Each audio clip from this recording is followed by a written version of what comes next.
All right. Good evening, y'all. Today is May May 6th, the day before the new moon. Tomorrow, 11:21 p.m. over the White House or Eastern Time. We have new moon in Aries. This new moon is actually it's the dark moon in Aries.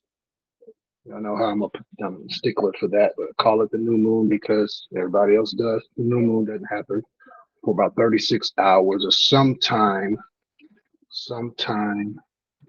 early on the 8th. We'll see. We'll be that evening. That evening on the 8th, we'll see the little crescent in the western sky just after sundown. This is a new moon forecast uh, with the new moon in a conjunction to Venus, Uranus, and Mercury. Okay. I'm going to start off tonight with a brief with a brief mundane forecast. For those of you who don't know what that means, mundane astrology is the astrology for the world, or it can also be called election astrology.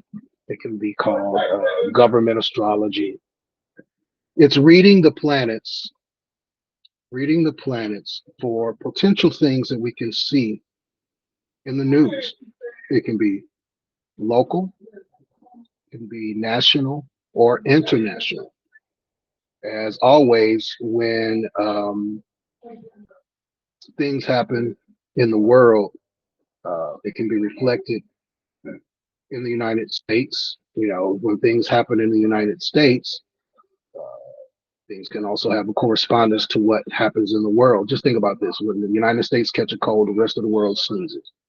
It's the most powerful country, most militarily powerful country on the planet right now. Though China is making great strides, um, the United States is just the leader of it all, for good or for not, for bad. All right, so with this new moon, if you see the chart, that is not the chart I want. I'm showing the wrong chart. Let me fix that. Okay, this is the new moon chart. So flip over in a second, or maybe it won't.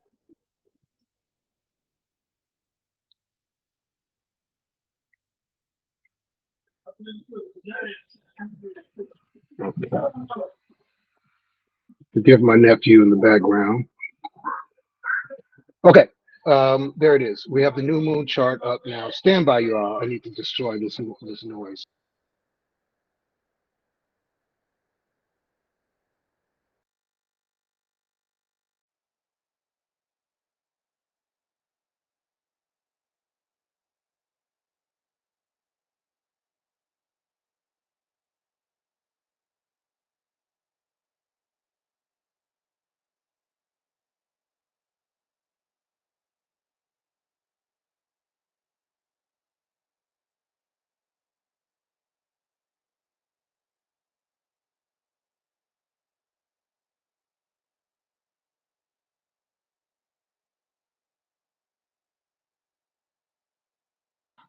I'm so sorry, y'all. Okay, so we got the new moon chart up here, and then I will start off and actually we'll make one more change to this. Make one more change to this.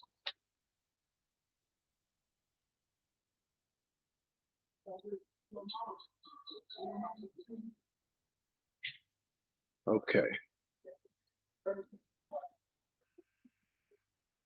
Okay, this is the chart we're using.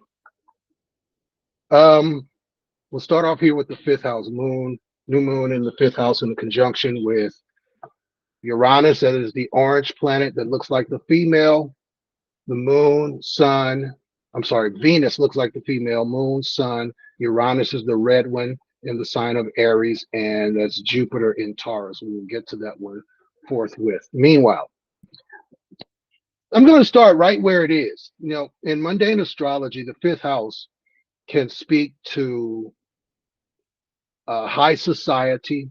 That is people in the people in entertainment fields, can speak to professional athletes, but more importantly, this can speak to royal families. This can speak to the people who are connected to royal families, high ranked politicians, including the president, a prime minister, a dictator, etc. With this new moon here in Aries, where the sun is exalted, a royal family may make the news. Perhaps some public figure may abdicate a throne, or a high ranking politician may resign, retire, or refuse a nomination, right? The refusing a nomination piece is significant because it's significant because we got, I think this is going to be the oldest presidents have ever been uh, running for office. I don't think there's ever been anybody older than 84 running for office. I think Reagan ended his term in his early to middle 80s. Can anybody fact check me on that one? Just came to mind. Um, so with Biden being very unpopular right now, and Gen Z and some younger millennials completely turning their backs on both parties, that lack of popularity may cause the DNC to force Biden out, although they're pushing him down our throats right now. It could, though, be that perhaps he has a health issue. He is in an eighth house profection this year, and he could have some issue with his own health leading up to the election, which causes him to step down. So I'm not saying that this is going to be the case. This is a strong indication. We also know that King Charles is suffering from cancer. And we also know that Benjamin Netanyahu is highly unpopular in his own country as well as around the world. In fact, his only friend politically is the United States. And they're stupid for being his friend because Israel is not a friend to the United States. I'm not going to get too political on this, but they're just not a friend to the United States. So we could see the royal family making news in some respect. Somebody got something? I heard a mic open.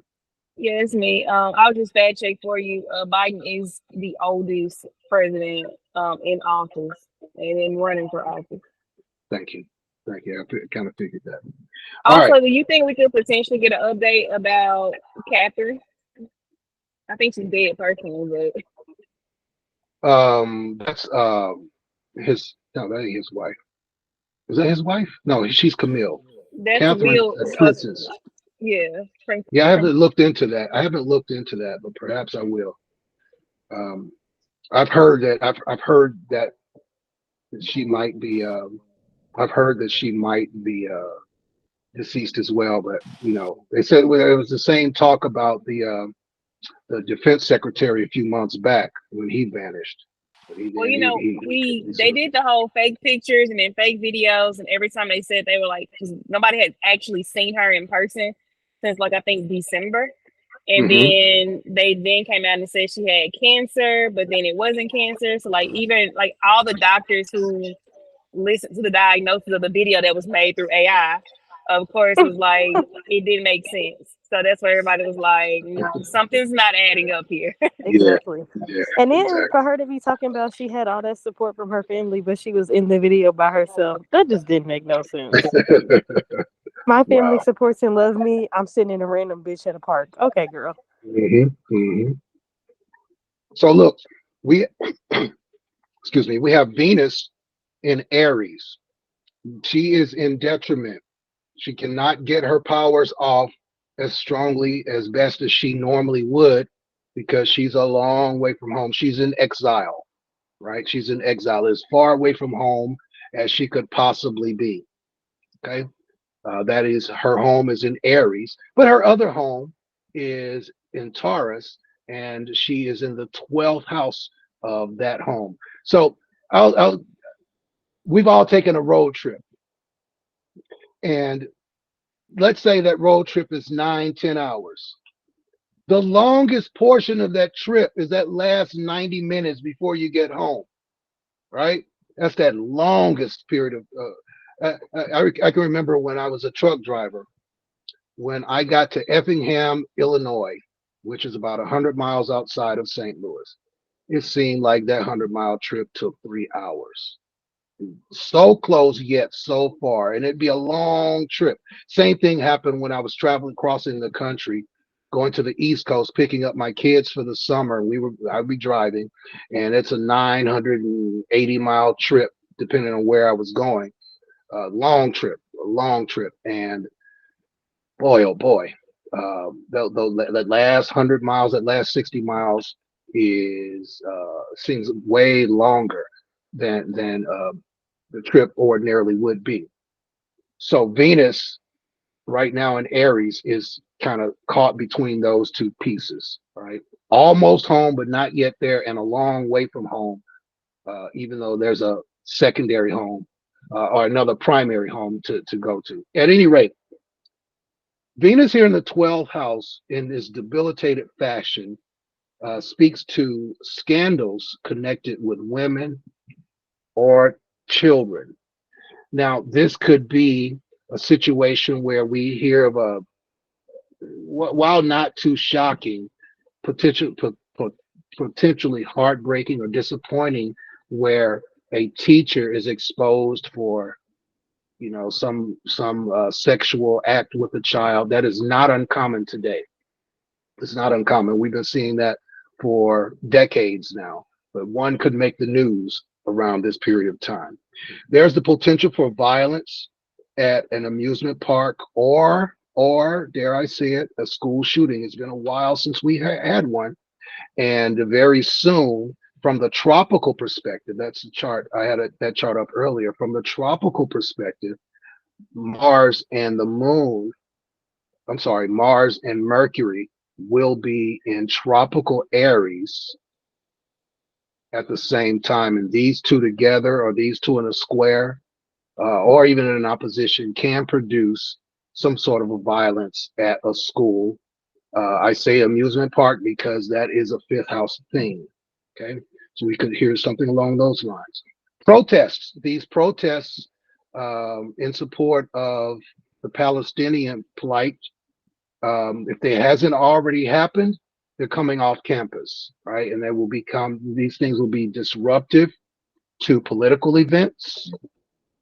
These things may be disruptive at entertainment events. We could see that in the next 30 days between um, new moon to the day before the next new moon.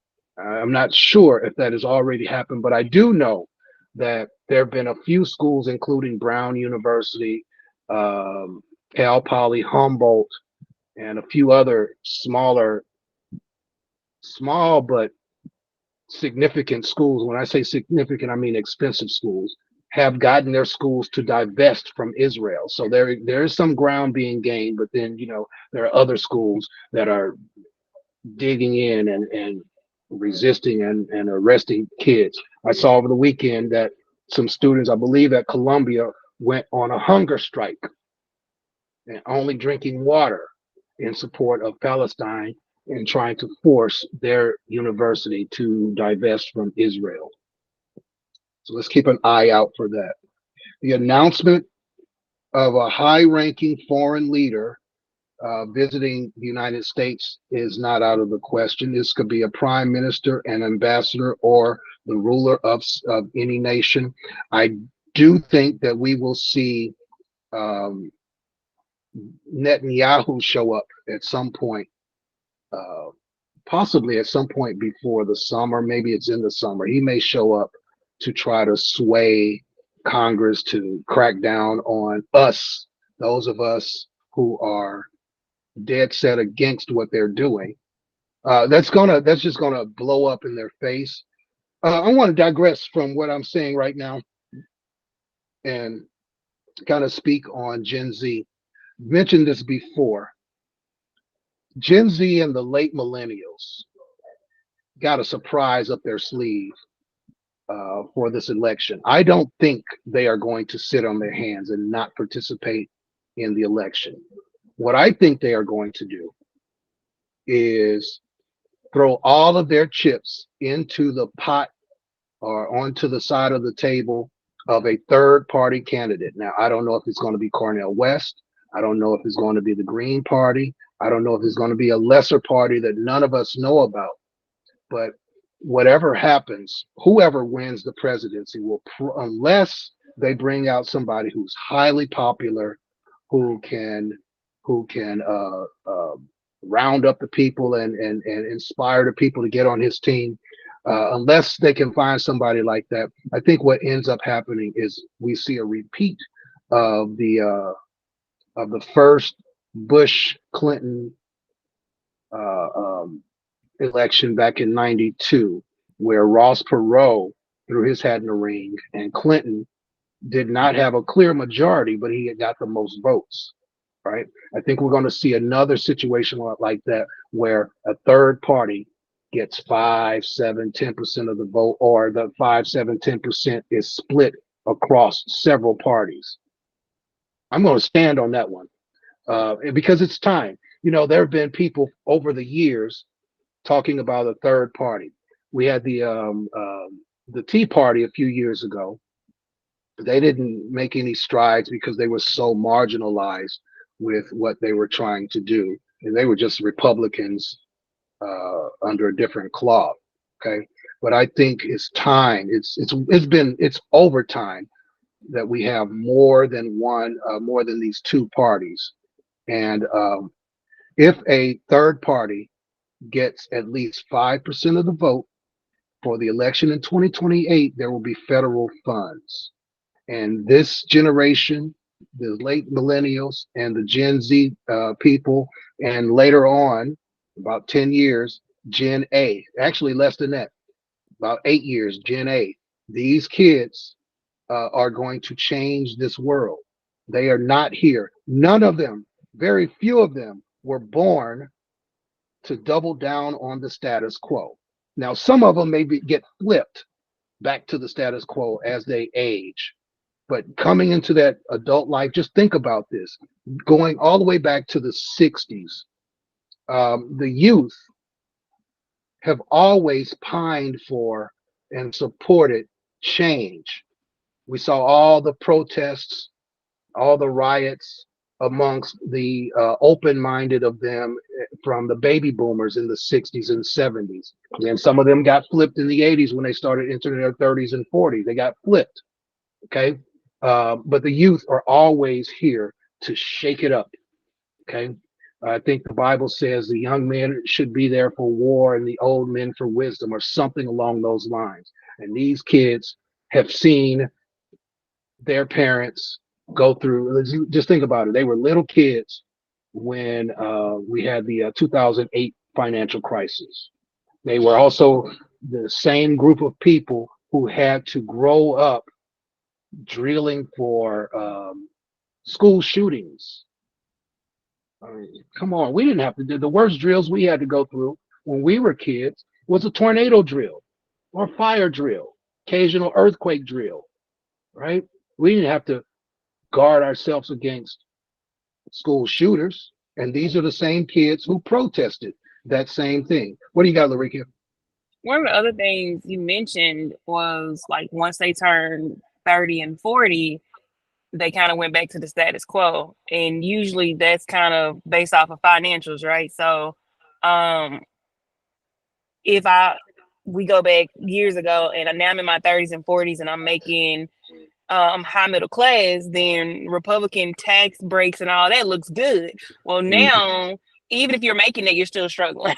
So like you're still not making ends meet because they've kind of the system's rigged. So even people who are considered well off, they're still back against the wall just because of how the financial market currently is. And them kids, it's also a group of people who are never going to, right, they're not going to get turned off of the whole tear this shit down because they'll never reach that class. They're never going to get a house. They're never going, unless things change significantly. So they won't hit that dip. They're not the Right. whole. They're going to college, and it's like for what? Exactly. Might I also add, as a Gen Z person, also hello everybody, I'm late, sorry. But I remember, I mean, yeah, when at the peak of the school shootings, I was born and raised in Miami, so Parkland was not too far away. And of course that kind of rippled through South Florida in general. I was Florida and everybody else in the country. I remember we had a code red situation. Of course, it was somebody pranking our school, but I mean, SWAT team was called and everything, and it was a very scary situation, even though it was a false alarm. So it's yeah, it's a lot. Yeah. No, that is scary. We used to have bomb threats. I was right at the end of that. When people started calling in bomb threats at our school, and I was like, "What is wrong with y'all? Like, who does?" But even to just like you said, for it to be fake is like so traumatizing. Yes, it because is. Yes. it's like now every day you scared when they And get that on the that shit PA is not system. something. Go ahead. Right. That's not something that children should have to process. You know what I mean? They have to Yeah. grow up. Those kids have to Yeah. grow up way too fast in dealing with that stuff, and In lockdown. particularly those Yeah. ones who were directly affected by it. I think the first big one. I think that was in Denver, right? What was that city outside of It was Denver? Columbine. Columbine, and Those then kids right are after grown. Columbine was Pearl in Mississippi. So I've had shooting drills since the second grade, second or See, third it's grade, Yeah. ridiculous. It's because And of that you ridiculous. know Pearl, what which is though, a that is city over. actually because we are millennials, even though you're Gen Z. The last end of us. I think I would say what after 9/11, a little before 9/11, it kind of started in like with this rampant violence and like just right. Our school was going on lockdown. We didn't do because they Mhm, didn't do drills yet. They were like, oh no drill, just lock all the kids in the building. We were getting locked mhm, in, and I was like, I don't think mhm. that's how this works. No, I it don't shouldn't. think this is helping. I was like, what? This is not. That's crazy. I actually forgot about that until Mhm. we just started talking about it. Yeah. And So they got rid of the phones in the schools because we had payphones, and that's people would play on the payphones. ridiculous. Wow. Ridiculous. So listen, I want to lay out, and I do want to talk about this in a future Moonlight Monday. Um, the way I read the generations, 45 to 65 is the boomers. 66 to 85, all right, we can call it 46 to 65 is the boomers. 66 to 84 is Gen X. Now, with all of these, there's going to be some overlap from one generation to the next with with all these groups. All right. So with the millennials, I say this is 85 to 2004. With Gen Z is '05 to '05 to this year. Gen Z '05 to this year. Now, there is a case that can be made that Gen Alpha is a little earlier than what I just said. Did I say that shit right? Say that right. Anyway, um, Gen Alpha may have, this might be one of those generations that started peaking in a decade sooner in terms of the shift in the mindset of the particular generation. And then we got some overlap with, there's going to be a new generation coming very soon um, that is going to be lights out, right? That generation, that group of children that was born in 2020 and 2021, there's going to be a great politician come out of that generation. Right, just watch and see. There's going to be a great politician. Some of us will be alive to see it in 40 years. I have to be damn near 100 to get to see that. All right. More about this fifth house here, this loaded fifth house. Stand by for more strikes or protests or the potential for a riot. And I got dates for this one. If this shit plays out, May 10 to May 14 is when we see it. Okay. And it could have something to do directly with the Palestinian plight. It could also have something to do with violence by the police on a college campus. Okay. There's also the potential for a grid failure or a power outage. Okay. It could be sabotage. It could be a hacking that shuts down a power grid somewhere. Another possibility is a lightning strike on a power grid that shuts down the backups as well and causes major problems in some region of the United States. And I think this is going to happen east to east southeast, right? So anywhere that's considered the East Coast and along the eastern seaboard, I think this is where it happens. Should it go down? All right. More bad legislation out of Washington. They will probably unanimously pass it, but it will make nobody happy but them. Just like the TikTok thing, right? It's only making them happy. And ultimately, it is not even about, it's bullshit that they're saying this is about national security. Because I just got a notice today in the mail talking about my data with AT&T was compromised. Yeah, that happened in January. To give you, and they gave you what, $25, $30? They gave me shit. I'm calling them. Well, they're not going to give you anything. 700 million customers were. They're supposed to give you $30 because my aunt got it. Well, here's what they But offered. I mean, $30 for your information. What is that? Here's what they offered. They offered free credit monitoring for a year. I already got that shit. Right, like most people do. Right. Wait a minute. What does that? And the other thing is, what does that even do for me? Like, yay, somebody else leaked my data again. Like, what are you monitoring? Okay, so but if I'm the person who stole the data and I know that you're only offering free credit monitoring for a year, on day 368, right? Let me run all y'all shit once this year is up. Right. No, because on day 2, they can still do it. The monitoring just lets you know it happened. It don't stop it. Nope. Don't stop it. And it's actually hell to like. I've had LifeLock since the first time my data was exposed, which is 2013, and all they do is try to like help you figure out all the paperwork and help you file the reports, but it's still hell and high water to get that stuff removed.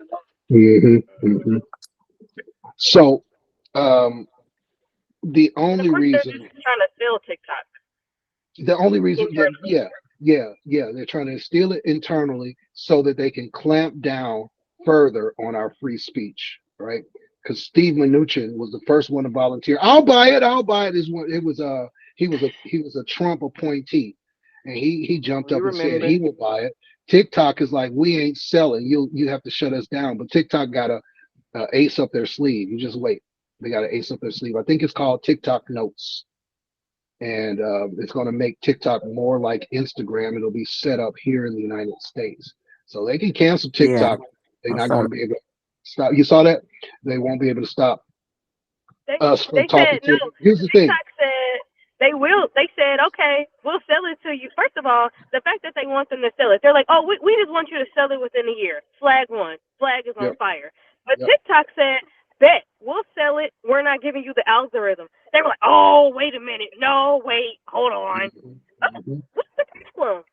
So I really don't think it's going to happen the way the government wants it to. This is failed legislation, and this is going to cause a lot of legislators to lose their jobs by getting voted out this November if they don't retire first.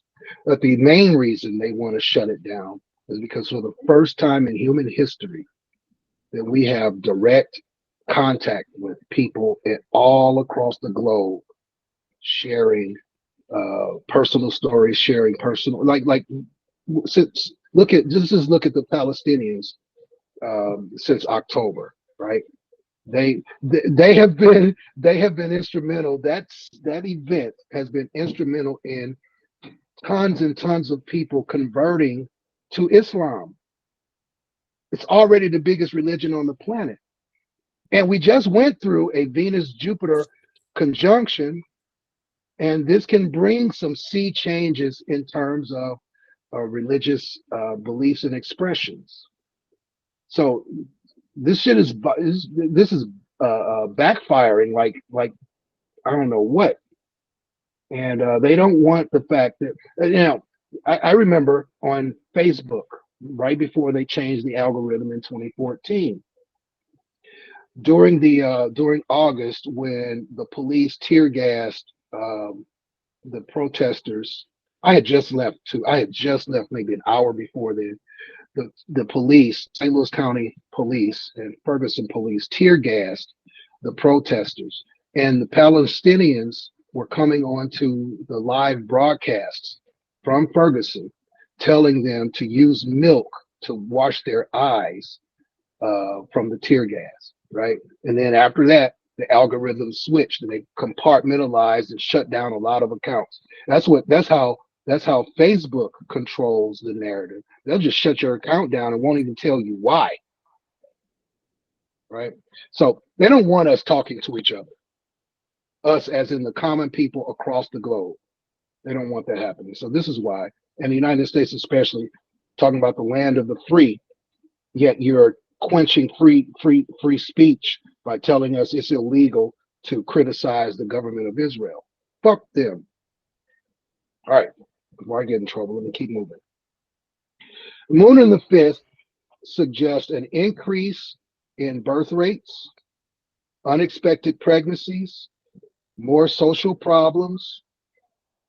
They could run the gamut.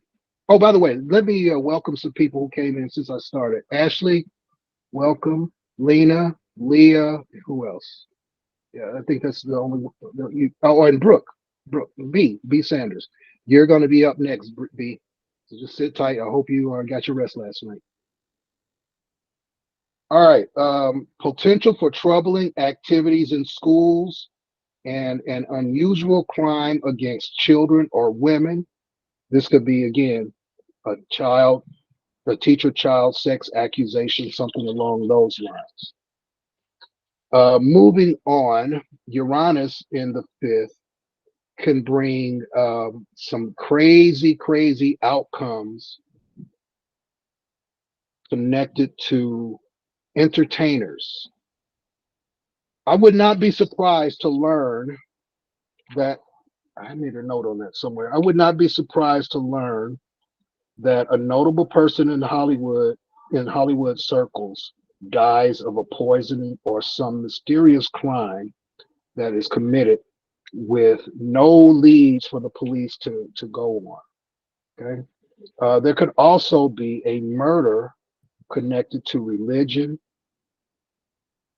or a church in general. Now, over the weekend, I saw on TikTok this pastor who had preached a whole sermon. And then at the end of the sermon, he talked about how he had just found out the day before that his wife died. But the internet sleuths have found other videos talking about where he Kill was. that one. Yeah. I think so too. And we might find out about that. However, there might be something else coming. Connected to a preacher, minister, head of a church. The first one that came to mind is T.D. Jakes, but it might not be him. It could be Geno Jennings because he's made a lot of enemies here lately. Y'all know of Geno Jennings? Anybody know him? That. Yeah, out of Philadelphia. Mm-hmm. He's been going back and Yeah. forth with Jakes. Yeah, he does. And they've already threatened him with getting shut down by the FCC. And he was like, I got a counter offer for you. Let's have a debate. And if I'm wrong, I will shut up forever. And ain't nobody answered that call. Not that I believe everything he says. I mean, I'm not a Christian at all. But when it comes to somebody representing what Christianity should, he's as close as I've ever seen. So let's see how that plays out. I don't know if it's him or not. Let's move on to Mars in the fourth house with Neptune. All right, this is pretty much going to be about weather and natural disasters. There could be a fire from a lightning strike, floods that ruin crops. I mean, we've had a lot of rain in the Midwest and in the South, and there are flood warnings across the Midwest right now, and probably in the South as well. There are flood warnings because of the rain, and there's Houston is more rain currently coming. still flooded. Say that again, please. It's flooding in Houston right now. Flooding in Houston right now. Okay.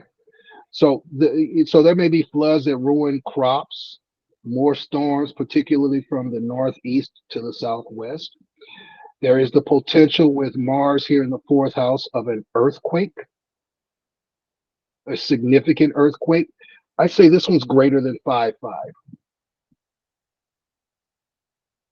Mars in the fourth house can speak to the death of a statesman, an elderly government official, or an accidental death of workers in a factory or even on a farm from fire or a chemical explosion.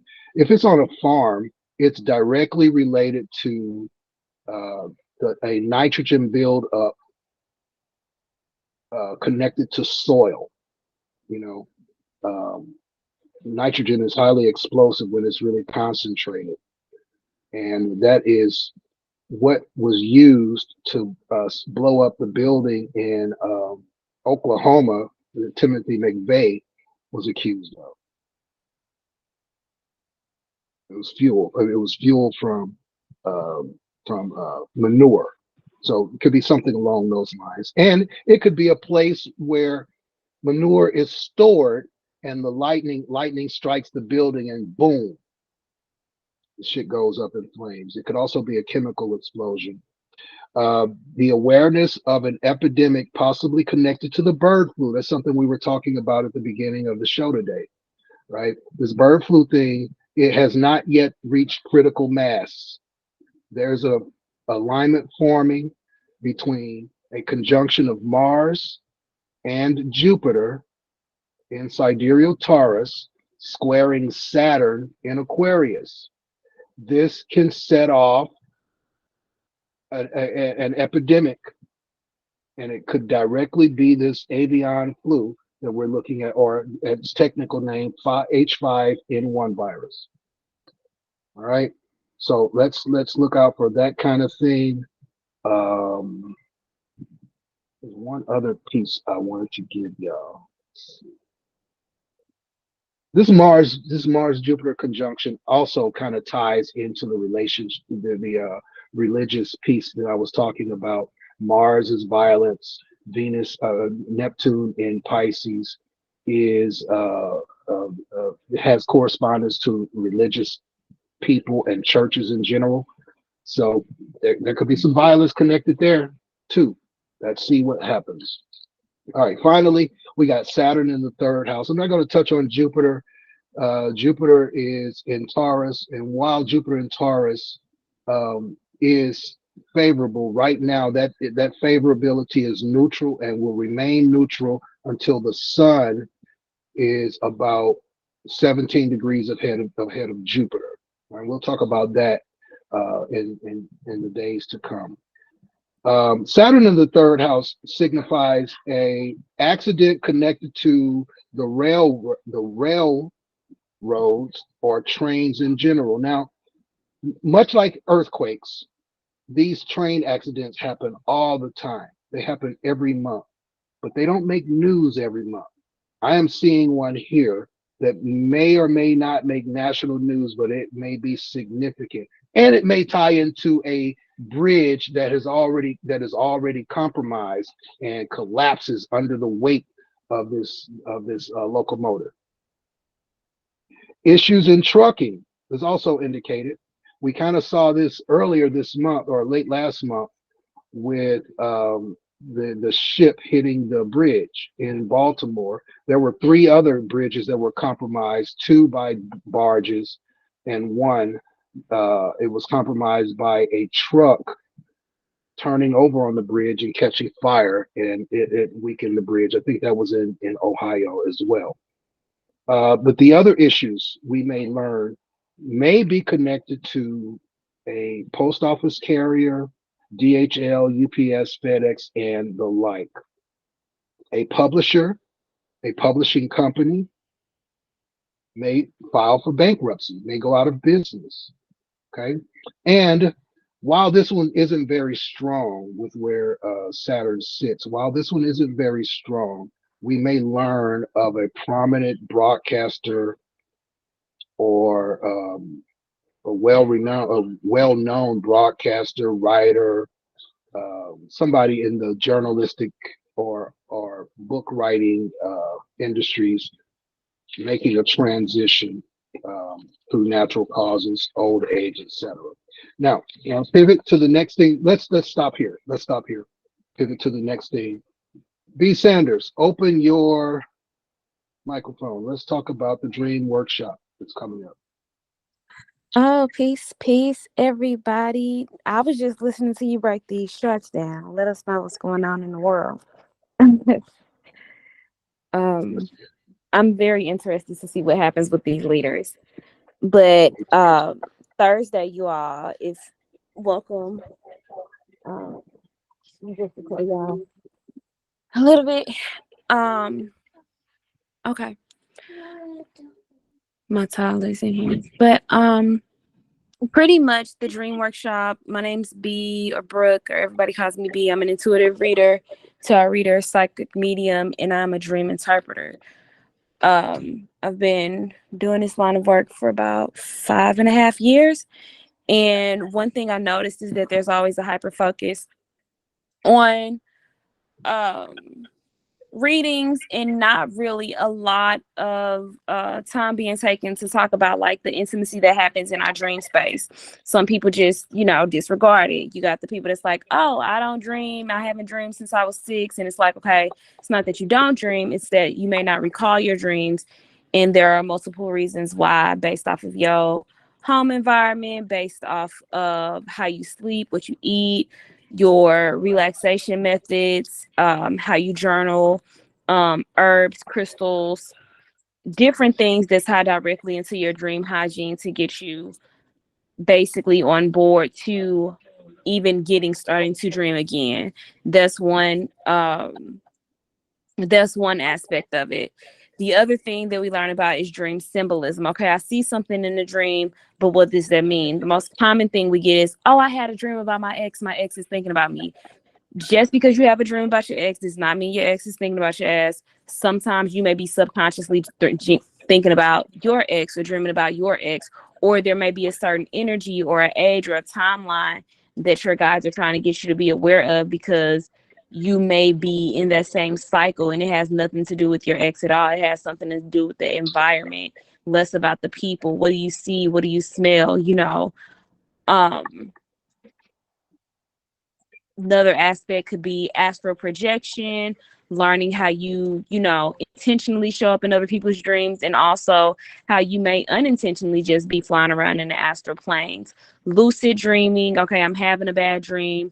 Do I know how to, wake myself up? One thing about me, like, if a dream gets too intense, like, I'll exit stage left Mary Poppins style. Like, I'll literally create an umbrella in the dream room and just eject. So the dream workshop, my ancestor pillows, and dream symbolism, connecting to our ancestors in that sacred way of technology. That's where I come in, just showing all of the intuitive implications in ways that your ancestors, your guides, can really be transformative to you as you sleep. And we're adding Darren this year, and I'm super excited about that because he will be diving into Neptune. So in addition to learning about the dream world, learning how to sleep more efficiently, learning how to ask questions and get the answers in the dream space, you're also going to see how Neptune and that planet impacts you directly and specifically as we go over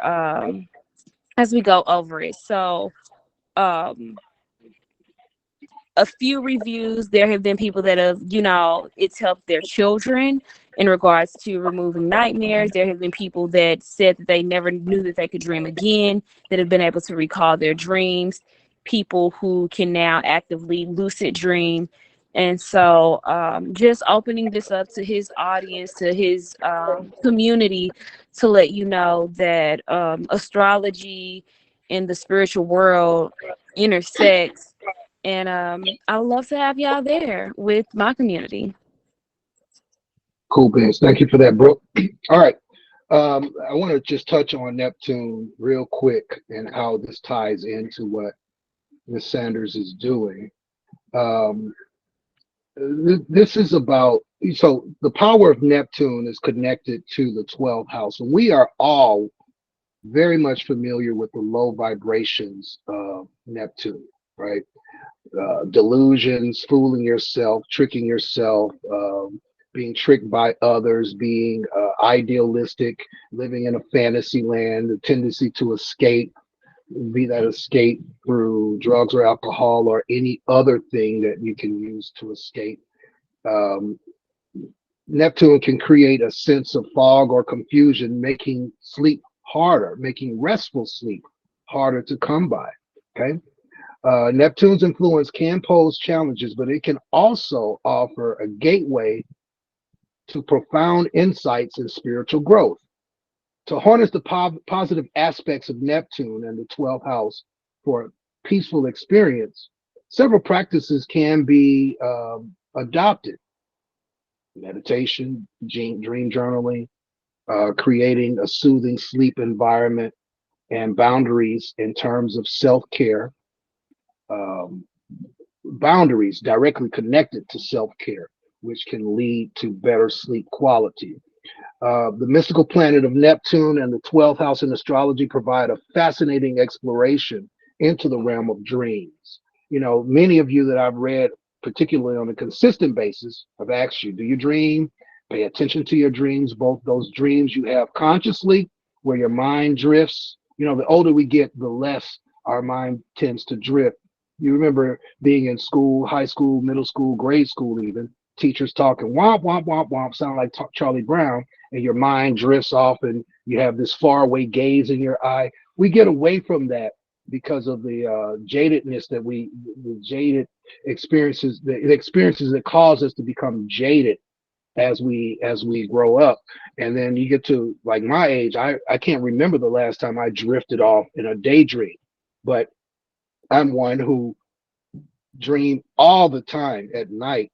I don't always remember them, so I'm looking forward to what Brooke has to present to help me remember some dreams. I've called her on many times to help me break down dreams. Okay, so Neptune, and to a lesser extent, Jupiter and the Moon can tie into dreams, and if we can really get our sleep patterns under control and understand the influence of Neptune and transits to your 12th house.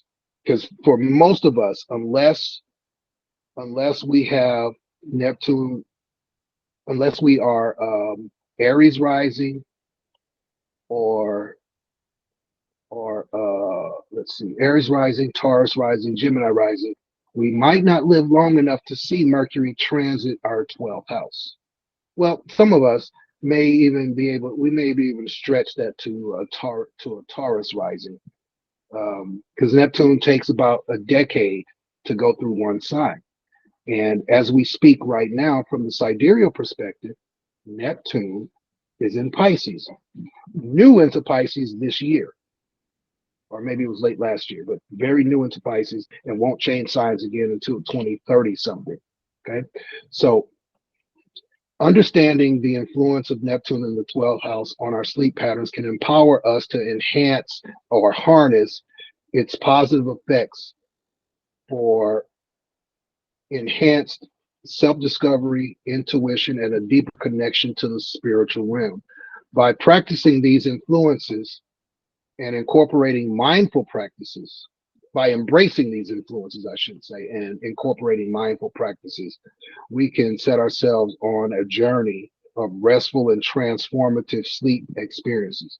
I'm a dreamer, and I can tell you what you see in the dream isn't always its meaning. And sometimes you don't know what it means until something shows up in your life. I got a perfect example, and I wish she was on here to correspond with this.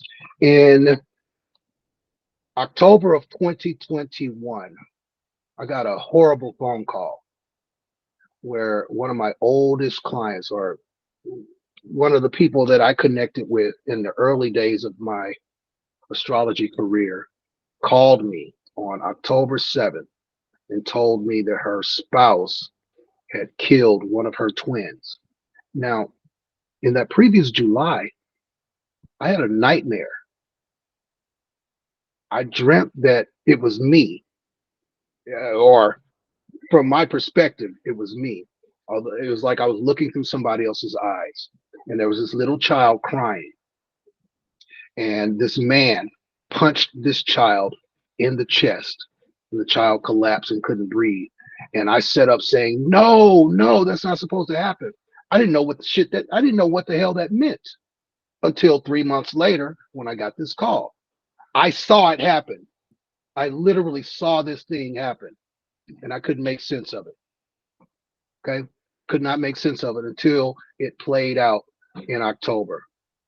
And by the way, can you believe he beat the charges? They went to court last month and he beat the charges. Jury let him off. Anyway, that was a horrible experience for me and for her.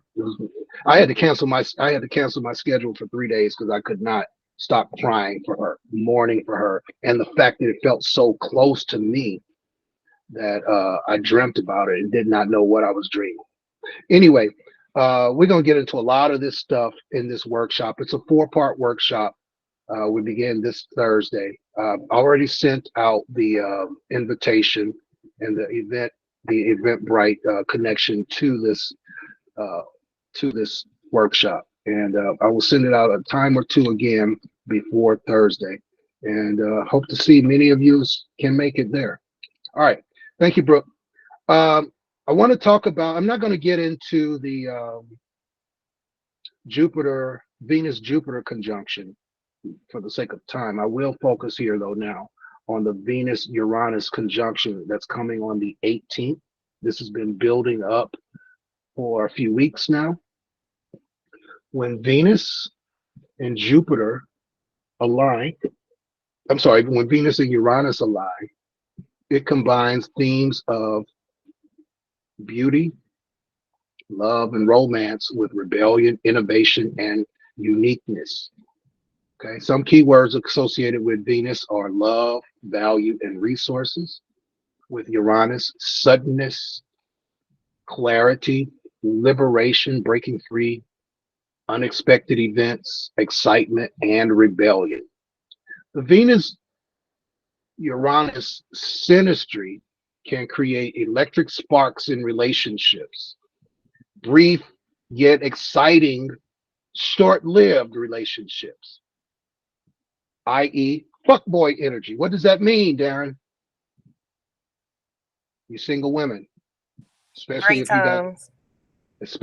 you got, times. Aries, Libra, Capricorn, or Cancer on an angle. What this can mean is an attraction, a sudden, exciting attraction that feels very, very good. All the butterflies are flying around, and all of the bells are ringing, and butterflies are fluttering, and rainbows are in the sky. You think you found the one. You're prone to move very, very fast for the shit to blow up in less than a month. How to determine whether this man is a fuckboy or not? Upon the initial meeting, he's trying to get you in bed. Okay? I want y'all to see my face. Upon the initial meeting, he's trying to get you in bed. Now, let's be clear.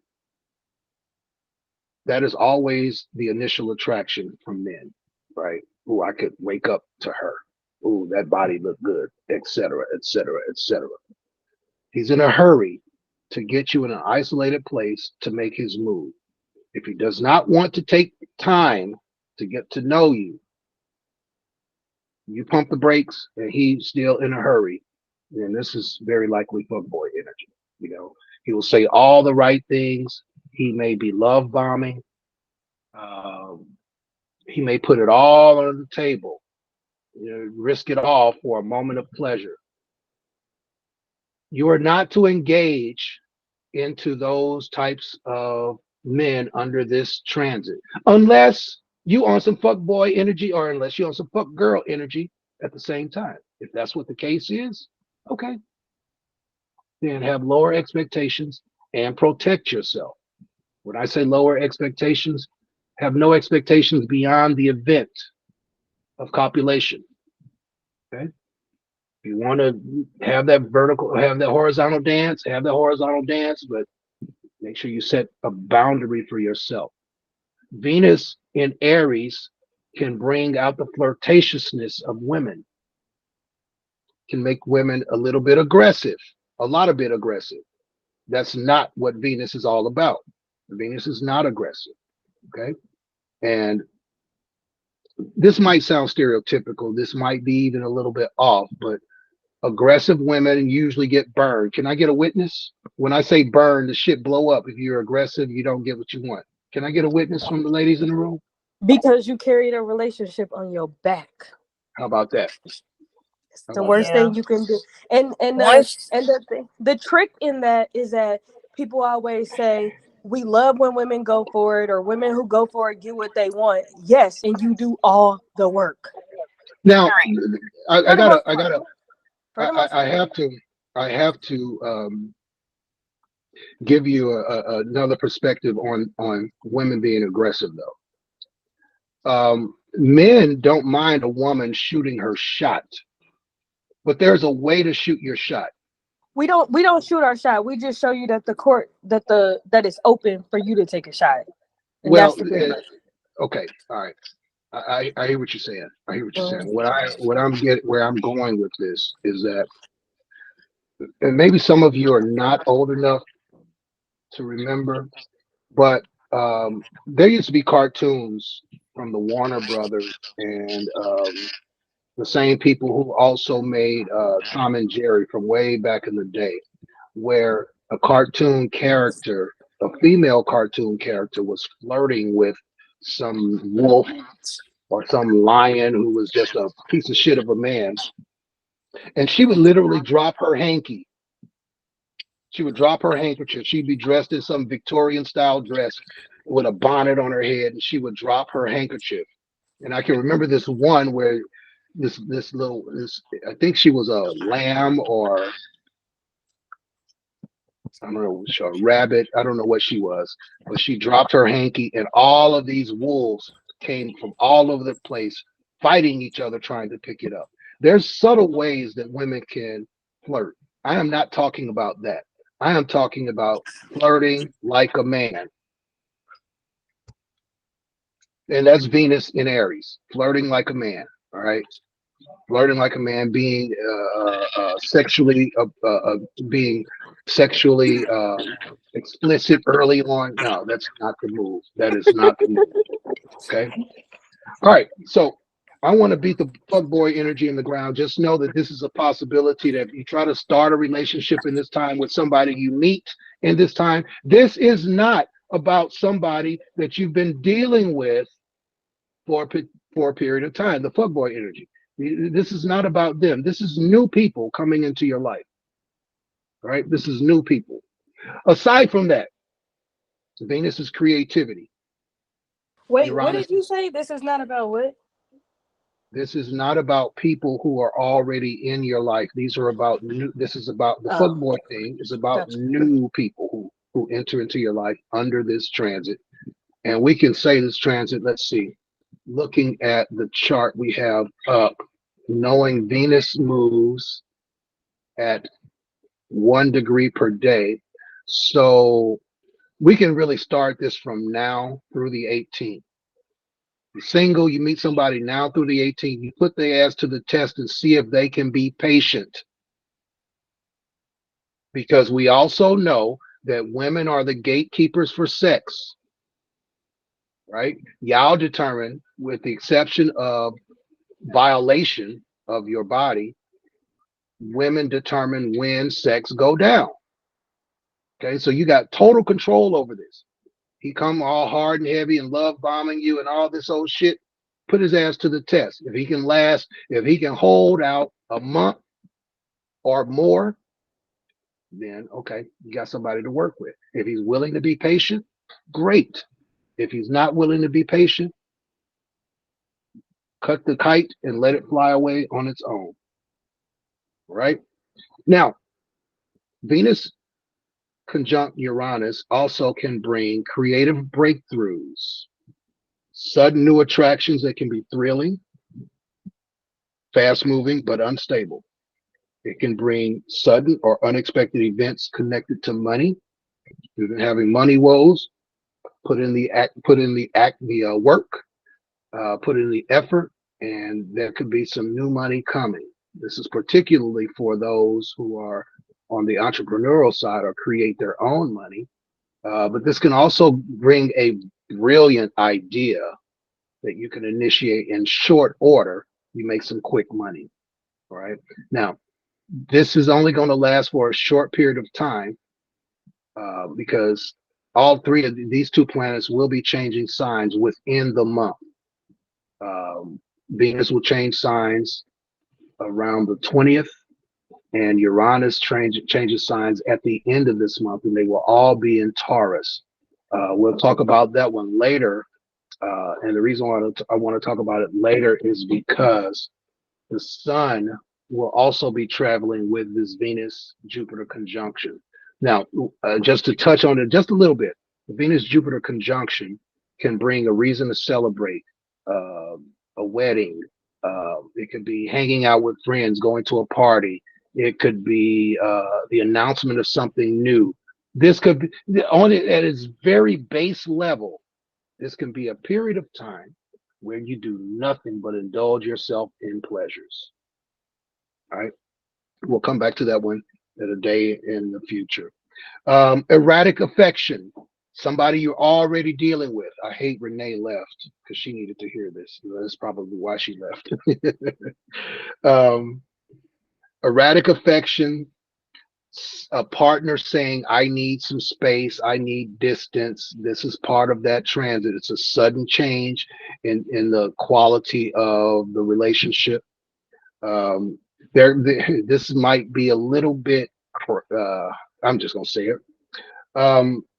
For some who are already in a relationship, this could be a period of time where one or both parties are open to the introduction of some external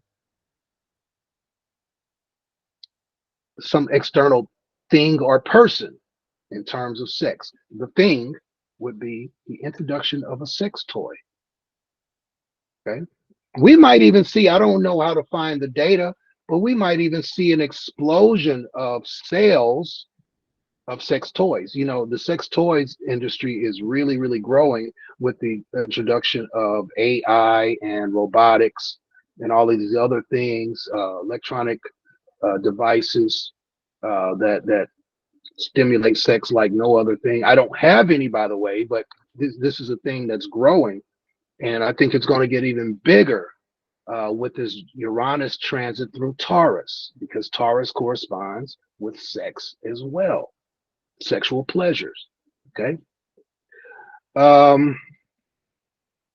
Now, for some people, particularly those with planets in cardinal signs, Aries, Cancer, Libra, and Capricorn, there can be a sudden breakup that is short-lived. And it's, yeah, I remember the song by the Stylistics, break up to make up, that's all we do. First you love me, then you hate me. It's a game for fools. Well, some people are going to experience that in this cycle of time. All right. The best way to use this, if you feel stifled, if you feel held back, if you feel restricted in some way, fall back within yourself through meditation, maybe some prayer, a lot of planning, and come up with something that changes everything. Uranus is the planet that breaks up the status quo. This transit is happening in a cardinal sign, which speaks to new beginnings, new starts. All right. It speaks to the initiation of new things. This is a time to really do something extreme to break out of the likely self-induced prison that you might be in. I know I'm trying to take advantage of this for sure. This is my 11th house, right? The house of my greatest hopes and dreams. And I got a big hope and dream for this year. And it's not moving as fast as I want it to. It's time to break it. Time to break up this fallow ground, like the Winans said in the 80s. It's time to make some changes, like Michael Jackson said in the 90s, or maybe it was the 80s. I don't know. I'm gonna make a change for once in my life. I can't sing, y'all, but y'all get my point. Okay. This is the time to make some changes to break up the status quo. You've been in this rut. You've been stuck somewhere for a period of time. It's time to do something different. Okay.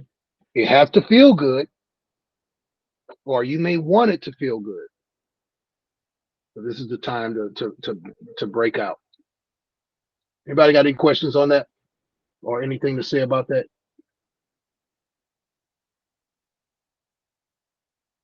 Yes, no, maybe so. All right. All right. Moving on. Does anybody want any personal insight tonight?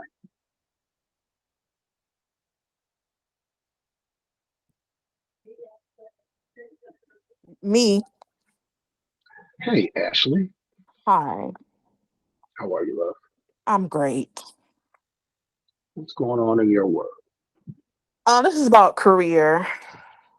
Uh, one, I would like to know when I'm going to make some more money, and then two, I feel very stuck with what I'm doing, and yeah, I just feel stuck. I need to figure out what my um lane is, or trying to read. Figure out like I just need to figure out what my like lane is. I feel all over the place at the moment, and I think part of it is because I'm trying to. I need more money, and I'm trying to figure that out too. So I think it's a combination of things, but it's more like a career thing.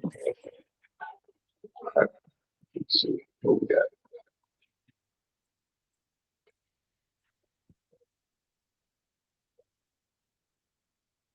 Let me get your chart up in 1 second.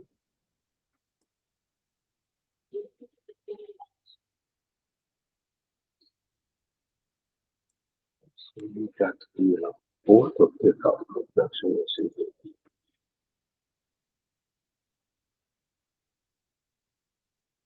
All right, because we are about to get into some readings, I'm going to stop the recording here.